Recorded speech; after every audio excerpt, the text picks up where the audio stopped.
दिनै बिटिआर हालामनि मोनसे दफा बिटिआर सुक्तिनि गेजेरजों जा एक्सटेनसन खालामनाय दफा बे दफाखौ दिनै जाफुंसारनायनि थाखाय जोङो बे गहपुर हालामाव फैनानै सरकारनिफ्राय डिक्लारेसन होनाय मोनसे हाबाफारिमोन।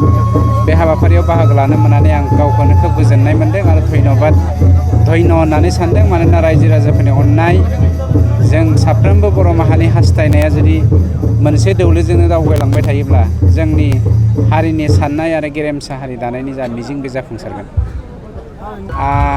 बाथ्राखौथ' जोंनि सानजा मोननै जिल्लायाव थानाय रायजो राजाफ्रा मिथिखायो।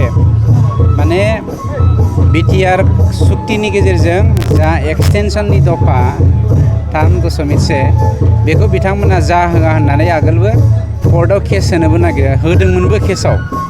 कर्टआव केस होनायावबो अमरसिं ब्रह्ममोना जेनदों। बिपिएफआ गासैबो बेवहाय जेनदों। इभेन जेननायनि उनावबो बिटिआरखौ गावसोर सरकाराव फैयोब्ला बिटिआर सोदोबखौनो डिलिट खालामगोन होननानै बा गाखोमोरगोन होननानैबो बिथांमोना बुंदों।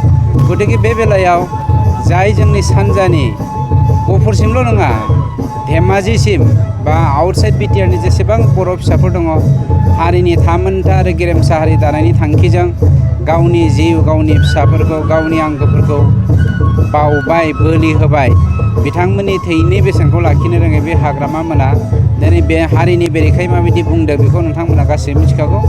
गतिके बिनि फिथाइखौ गहपुरनि, बिश्वनाथ सारियालिनि, राङापारानि आरो धेकियाजुलिनि रायजोफ्रा गाहामैनो होखागोन इलेक्सन टाइमाव। मानोना फैगौ 2025 मायथाइनि इलेक्सनावबो नोंथांमोना बाहागो लानो मोनखागोन। पलिटिक्स जेबो गैया, जोंहा फोथायनाय दङ। गहपुरनि रायजो राजाफ्रा खौसेथिखौ लुबैदोंमोन आरो गहपुरनि रायजो राजाफ्रा बर' हारिनि जौगानायखौ लुबैदोंमोन। जौगाथायनि नोजोरजों हारिखौ गेरेमसा दानायनि मुङाव